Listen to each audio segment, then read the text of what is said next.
Yo, welcome back to Wood Dragon Alchemy Radio. I'm Jake, your host. Thanks for tuning in. So, today's episode is gonna cover resilience and rebirth.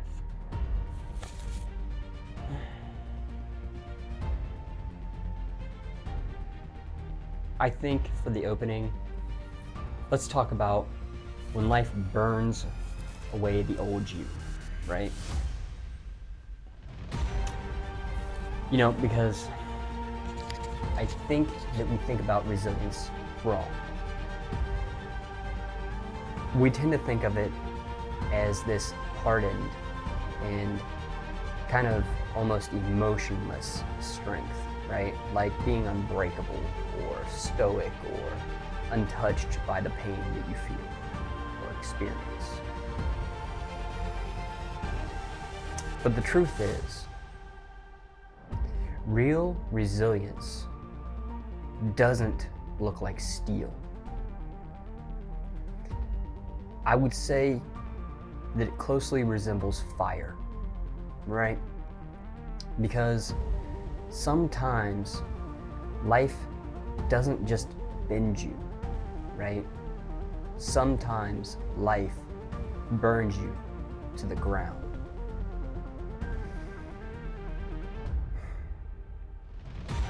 And in those moments, guys, when the structures you've built your identity around, they start collapsing, you're left with a choice.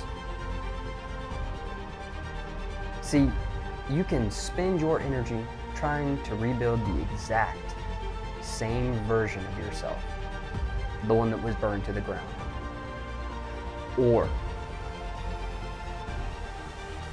Or you can allow something entirely new to emerge from the ashes.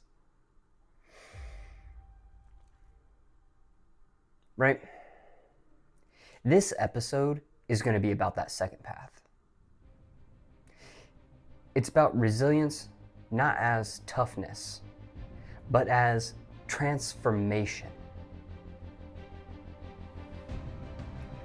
See, not surviving hardship, but being reshaped by it. Because rebirth isn't about avoiding struggle. It's about learning how to transmute it. But before we step into this conversation fully, let's take a moment and let's return to our inner world that we explored last time, right? In episode 6, we journeyed into the gut, not just as this digestive organ, but as a living ecosystem, a second brain, and a quiet mediator between the body, the mind, and spirit, right? Because we spoke about the microbiome specifically as its own community, right? Because there are trillions of organisms shaping how we think, how we feel, how we express our emotions, right? How we heal, and then ultimately all of that surmounting to how we respond to the world around us, okay? We explored the gut and how it listens to everything. Everything, guys. Right? The food we eat, the stress we carry, the emotions we suppress, and the environments we move through. How inflammation, intuition, mood, and even clarity can trace their roots all back to this inner terrain, right? And perhaps most importantly, we remember that caring for the gut is not just about nutrition. It's about the relationship, right? The relationship with what we consume, with how we live, and the signals our bodies send to us every single day, That understanding led us naturally into today's theme. Because when we begin to care for the body at that level, we support the systems that sustain and support us. We also build something deeper within ourselves. The capacity to endure, adapt, and even transform through challenge. That is where resilience is born. So, staying true to Wood Dragon Alchemy Radio, this next part is going to be a personal story, right? The collapse that forced me to rebuild, if you will.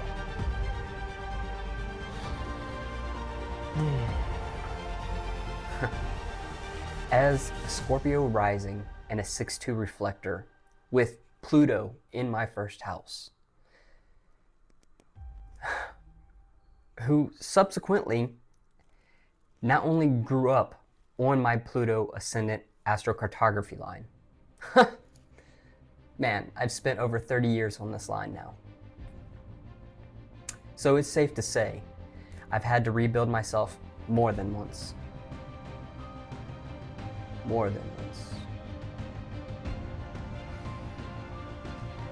But one of the most recent and profound times was with my creative work, my creative outlets, my podcasts, and even with my approach to health and fitness. At one point, I was running 4 separate shows at the same time, right? From the outside, it probably looked impressive, productive, and maybe even driven, right?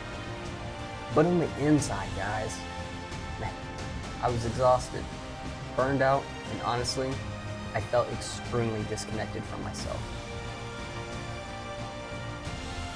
It felt like a performance.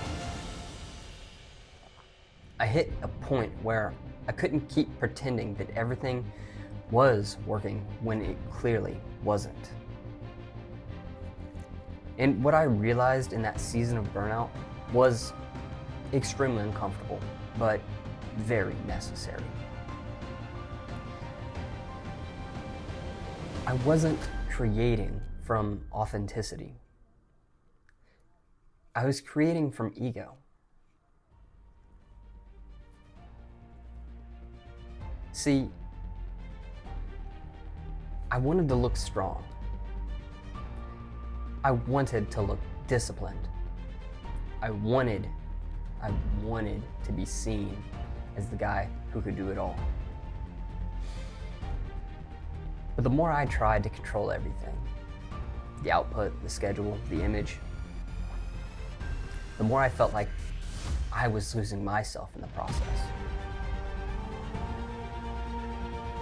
And that pattern was not new. I have lived the same dynamic before in my fitness journey. Tracking macros obsessively, powerlifting, trying to control every single variable of my body, like it was a machine that just needed better programming or fine tuning.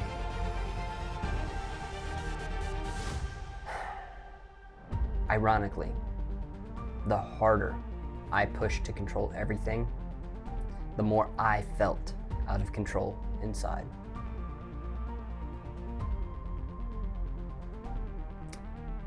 It wasn't until I started letting go of my image, the expectations that were projected onto me and from me, and the need to prove something, that my life, honestly, actually began to stabilize itself. My training changed, my body changed, my entire mood changed, and my relationships improved. And I started asking a deeper question that reshaped everything. What if being resilient isn't about holding everything together, but about knowing when to let it fall apart.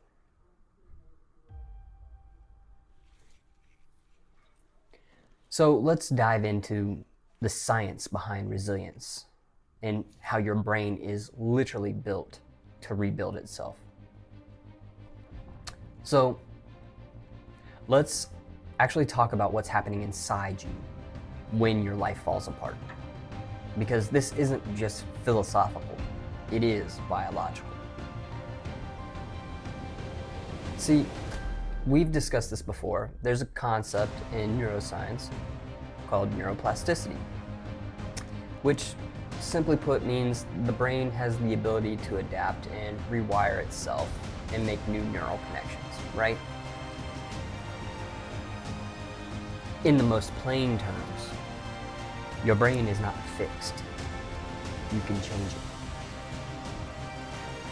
it. It is constantly rewriting itself based on what you experience, what you repeat, and what you attach emotional meaning to, right?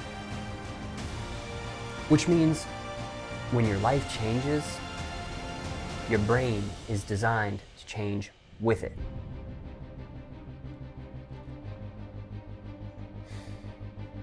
See, there's also this other concept called stress adaptation. Whenever you introduce a new stressor, say learning a new skill, beginning a workout program, starting a new job, right? Your body initially struggles, and then it adapts.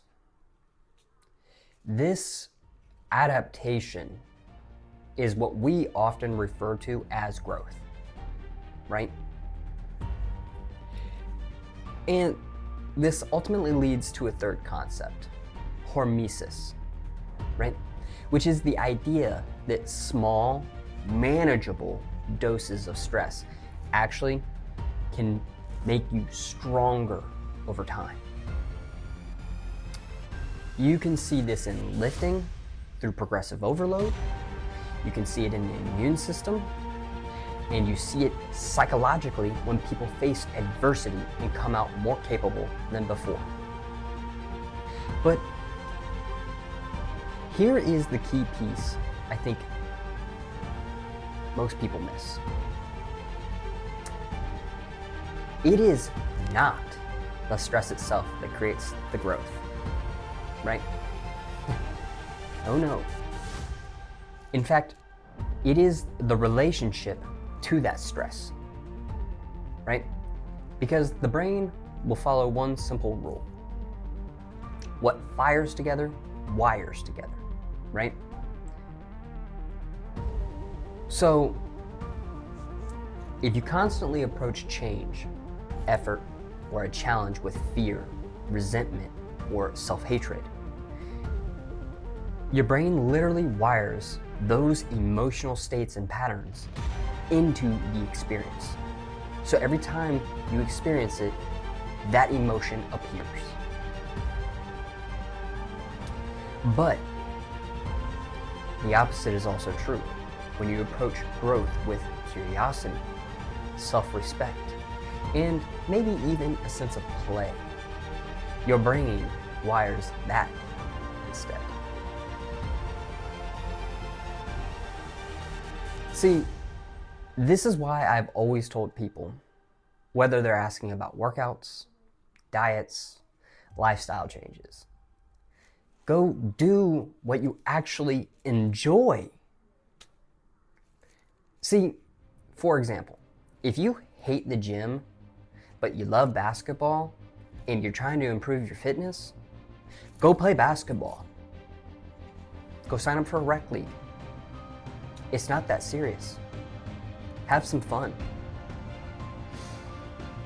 See, because sustainable growth, guys, doesn't come from forcing yourself into someone else's idea of health or success.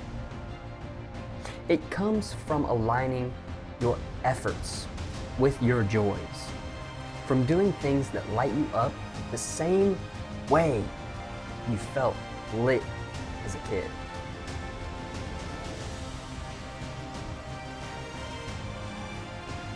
So now,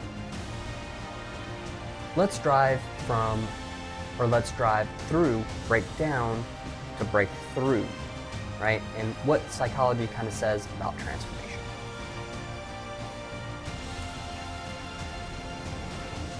See, modern psychology actually has a term for the phenomenon of growing through hardship. Of course we do, right? It's science. We have terms for everything. It's called post-traumatic growth, right? And what researchers have found is very fascinating, because after major adversity, many people don't just return to their baseline. In fact, they report becoming more self-aware, more connected to others, and ultimately more aligned with what actually matters to them. In other words, guys, they don't just recover, they evolve. See, resilience in this framework is not a personality trait you're either born with or not, okay? That's nonsense. In fact, it is a dynamic process that unfolds through how you interpret and respond to what happens to you every day, every moment, right? Because one person might shut down, one might become bitter, and one might contract their life, right? But another person might reflect, they might process, and even eventually expand into a deeper version of themselves. See, the difference really comes down to meaning making, right? The internal story we tell ourselves about what we went through and why. So when we talk about reframing struggle, this is not just spiritual bypassing or pretending everything is fine and dandy and a-okay. In fact, it's actually one of the most powerful psychological tools for turning a breakdown into a breakthrough. Hopefully I'm breaking through some of them thick skulls. So now let's talk about the Phoenix archetype and what that means and how it relates to this. See,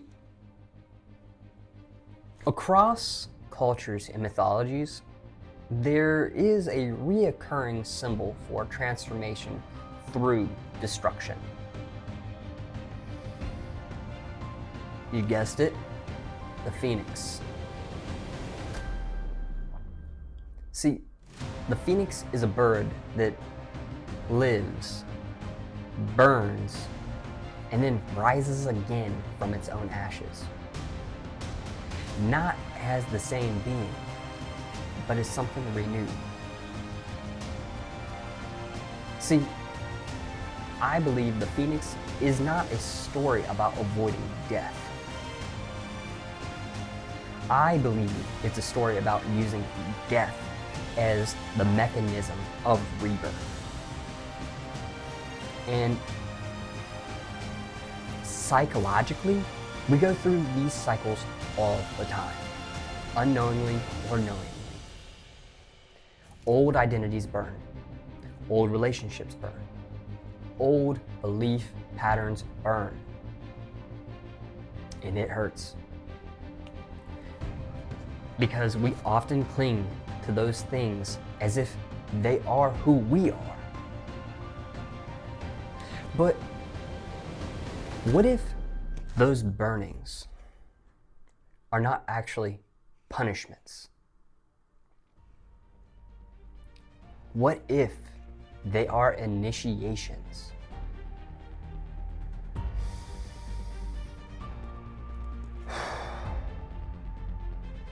In my own life, The moments that felt like collapse were often the exact moments where something outdated in me was being cleared away to make room for something so much more aligned. Those tower moments that we all experience. And the faster I learned to surrender to that process, instead of resisting, the faster the rebirth actually happened.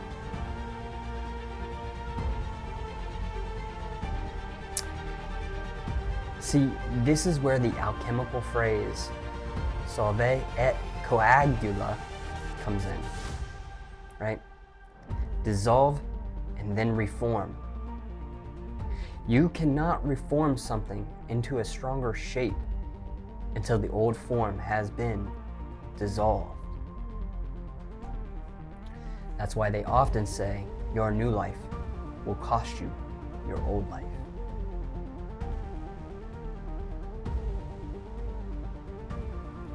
Now, let's transition into resilience, not as toughness, but as adaptability. For a long time, guys, and I mean most of my life, I thought resilience meant being tough, like emotionally bulletproof, right? Unaffected, unshakable. But if you actually look at the nature of what it means to be resilient, and we pull examples from nature, we can see that the most resilient things aren't rigid, but in fact, they are flexible, right?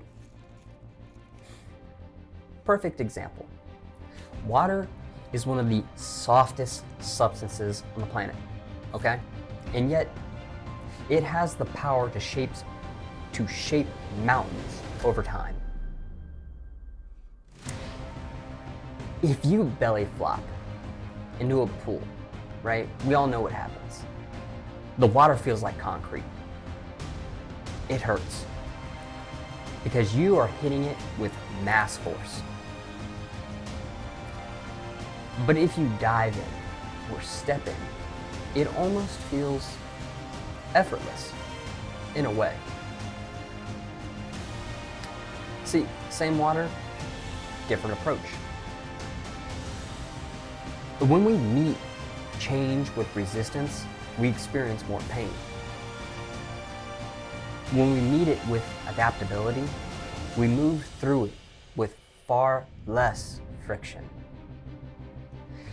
This is what I believe Bruce Lee meant when he discusses about being like water, right? Water takes the shape of whatever the container it's occupying. It doesn't lose its essence, it's still water. It just adapts its form. And that is real resilience. Not refusing to change, but remaining yourself while adapting to what life requires of you in that moment.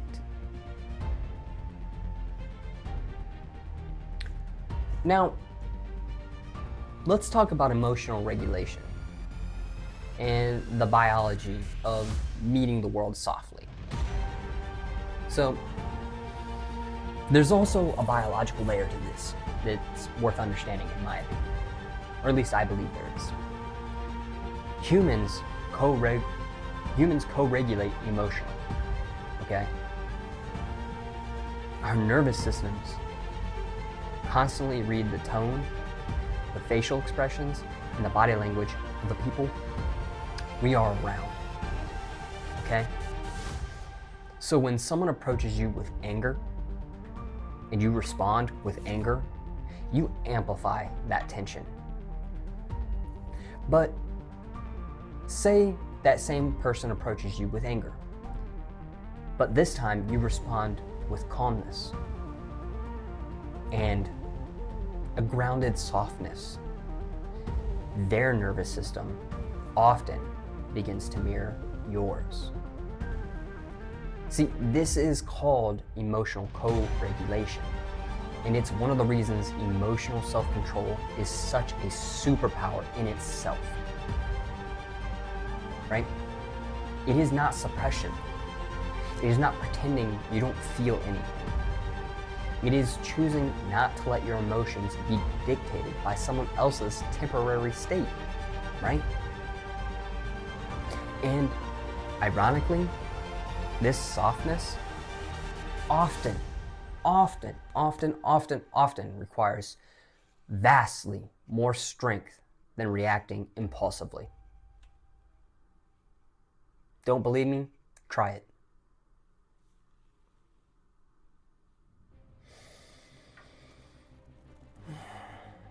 So let's get a little bit more personal again. I believe one of my biggest Phoenix moments in my life so far was when I finally let go of powerlifting as my identity. For years, it was how I defined my discipline, my masculinity, and my sense of control. And stepping away from it, man, shit, that felt like death. Truly. My body started changing. My routines changed. Even the way people perceived me began to shift. You know, at first, honestly and truthfully, I resented it. I was scared of it. Because, as anyone knows, when you've built your identity around something for long enough, losing it can feel like losing yourself. But as I surrendered to the shift, something unexpected happened. My inflammation dropped. My mood improved. My relationships got better. And I started enjoying movement again instead of treating it like punishment. And looking back now, I can say without exaggeration that letting go of that identity changed the entire trajectory of my life. What felt like loss at the time in those moments, man, was exactly the space needed to be cleared for something new, something healthier, and something more authentic to sprout and grow. And for that, I am eternally grateful.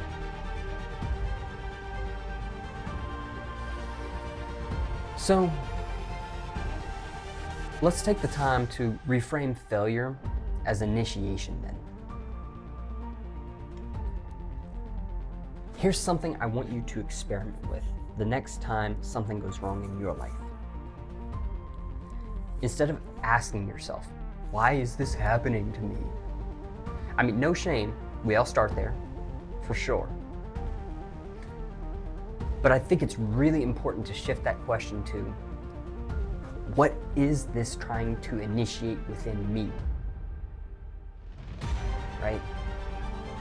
What growth can come from this? Where will this lead? Because throughout history, initiations often involved some form of symbolic death, leaving behind an old role before stepping into a new one, as I stated earlier. Failure, rejection, burnout, and heartbreak.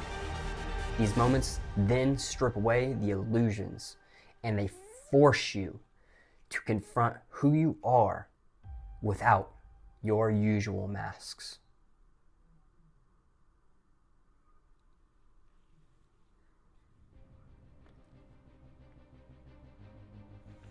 And while this is super uncomfortable, it is also incredibly clarifying. You begin to see what actually truly matters to you and what you were only holding on to because of habit, fear, or even societal expectations, projections onto you. See, then failure only becomes permanent when you stop learning from it. And as long as you're extracting lessons and integrating them, you are not failing. You're evolving, you're growing, you're learning.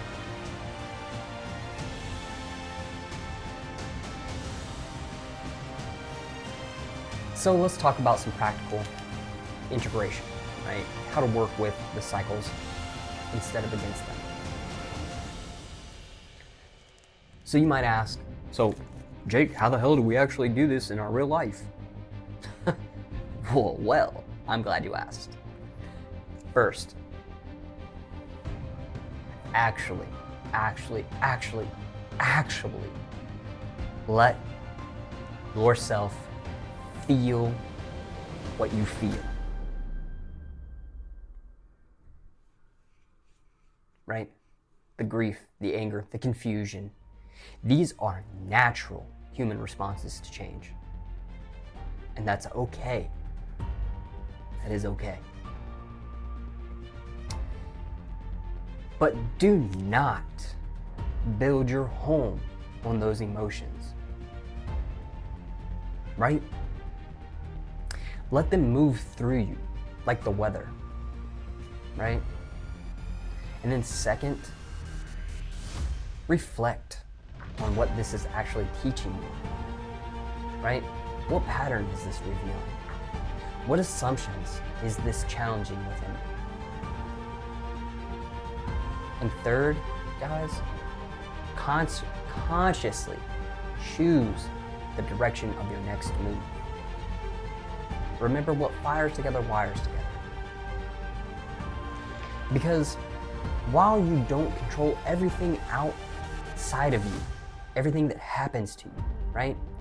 You have all the power and all the influence over how you interpret it and what you do after it happens, right? That is where your power lives.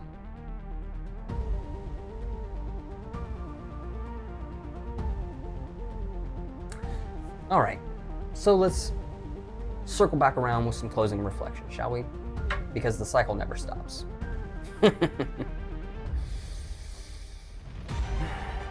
Resilience isn't something you achieve once and then keep forever, unfortunately. See, in fact, it is a cycle. You build, you grow, you outgrow, and then something in your life eventually dissolves so that you can rebuild again at a higher level of alignment, right? This is not a flaw within the system. In fact, it is the system. The phoenix doesn't rise once and then live forever unchanged. It rises, it lives, it burns, and rises again, right? So if you're in a season of your life right now where things feel like they're falling apart, it might not be the end of your story, but rather it might be the beginning of your next form. Fools, this isn't my final form. Anyways, sometimes, though, the most resilient thing you can do, guys, is to stop fighting the fire. Cut that shit out. And trust the process. Trust that something wiser in you already knows how to rise from those ashes.